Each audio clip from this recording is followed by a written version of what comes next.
Well, good morning, Wisconsin. It's nice to see you again. Obviously, we're here for Unit 2, and my name is Madeline Dunn, and I am an historian with Delaware's Division of Historical and Cultural Affairs. My name's Andy Levy. I'm a trial lawyer from Baltimore, and I also teach at the University of Maryland School of Law.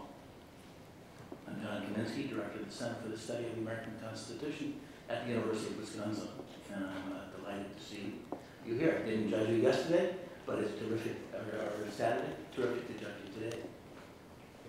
My name is Kyle Hannes, and we are all juniors at Wauwatosa West High School. I'm Alexander Kartz. I'm Julia Robles. I'm Emily Hoffman. And I'm James Carl, and behind you is our teacher, Mr. Chan Pesky. Oh, but Just tell me, where is your high school located? It's a suburb of Milwaukee. Thank you. Thank you. That's not what I told you in Madison. Oh. What I said is that Madison is a suburb of Wauwatosa. Well, we are here for Unit 2. How did the framers create the Constitution? Obviously, you know we're going to explore question number 2, but I will read it for those in the gallery. Although posterity has tended to emphasize the work of the Constitution's framers in the Federal Convention of 1787, the ratification of the United States Constitution in 1787 to 1788 was a landmark in the history of government. What evidence can you offer to support or dispute this claim? In what ways, if any, was the plan for ratification an example of social contract theory? What precedents were established by the ratification process, and why have they continued to be important? And you may begin. Hamilton wrote in Federalist I, the ratification of the U.S. Constitution was reserved to the people of this country, and by their conduct and example, the question of whether societies of men are really capable or not of establishing a good government from reflection and choice, or whether they are forever destined to depend on their Constitution on accident and force, would be decided. The ratification of the U.S. Constitution became a landmark in history of government for its union of separate sovereign states, the constitutional discourse it kindled, and its eventual creation of a government by consent of the governed. The Founding Fathers were wise in requiring only 9 of the 13 states to ratify the document. This prevented a tyranny of the minority and forced each state to look beyond its borders, since it would take the union of several states to fail the Constitution rather than just one state's vote. This process joined the separate sovereign states into a national debate. All legislatures but Rhode Island, which had town meetings instead, approved the election process for representatives at state ratifying conventions. For the first time, the people would also play a vital role in the ratification process, mainly through pamphlets, broadsides, and newspapers. The Federalists and Anti-Federalists raced to win over the public support. The Massachusetts Sentinel even stated, "It is the duty of the printers to undeceive the public in response to Anti-Federalist articles against the Constitution, which displays the heated exchanges between supporters and opponents." A man wrote to the Carlisle Gazette, "He procures all the newspapers he possibly can to increase his intelligence respecting the new Constitution." The discussion over the Constitution was unavoidable, as the American people were immersed in constitutional discourse, from campaigning debates in the streets, taverns, and coffee houses. In this way, the ratification process set the precedent for political parties. Though not organized as parties are today, the Federalists and Anti-Federalists established the basic principles behind these parties and how a nation can engage in debate over whether to keep the status quo or to change it. The ratification process was an example of an express social contract due to it being sent for the people for approval. The Federal Gazette of Philadelphia encouraged all to vote for their state's delegates and to compel their neighbors to do so as well, illustrating the people's involvement in the ratification process. The ratification conventions and suggestions of amendments exemplified how the people were able to compromise with the government to secure their rights, consistent with John Locke's social contract theory.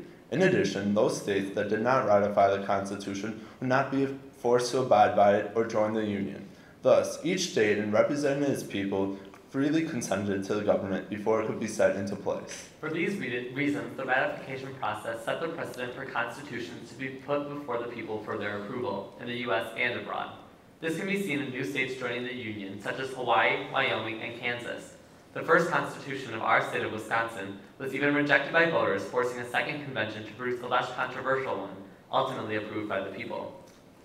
At an international level, in 1987, the Philippines Constitution was favored by 2/3 of the people and thus ratified. In 1999, the Swiss Federal Constitution was wholly revised and therefore voted upon by the people in a national referendum. The influence of the U.S. ratification process has reached far throughout the past 200 years. As a landmark in history, the ratification process proved that the people of a nation can establish a government through reflection and choice. The ratification process gave Americans the chance to engage in constitutional discourse, allowing the very essence of government to be debated.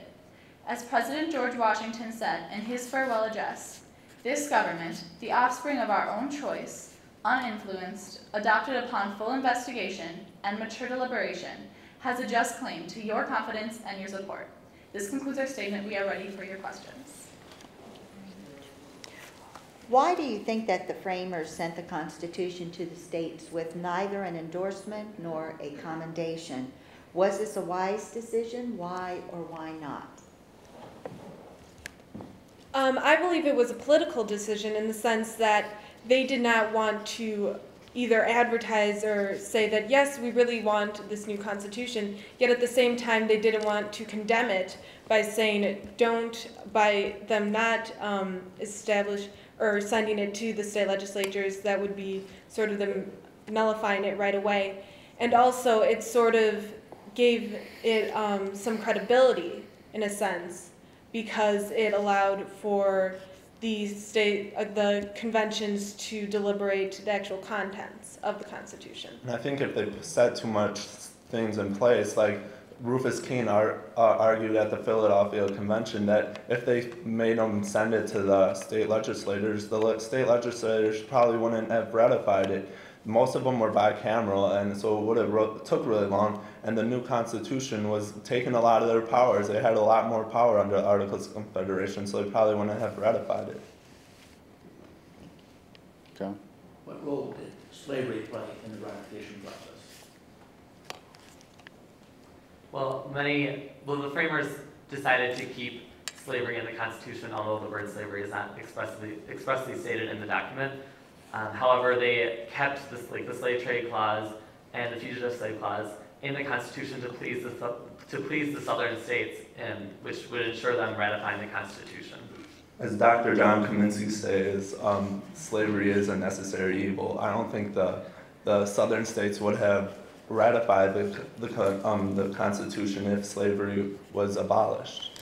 Yet at the same time, at the New Hampshire State Ratification Convention, one delegate was so upset with the slave trade clause that he said he would not ratify the Constitution because of it, because it allowed slavery he said he wouldn't ratify it if it even allowed slavery for a day, and that it was a violation of God and humanity.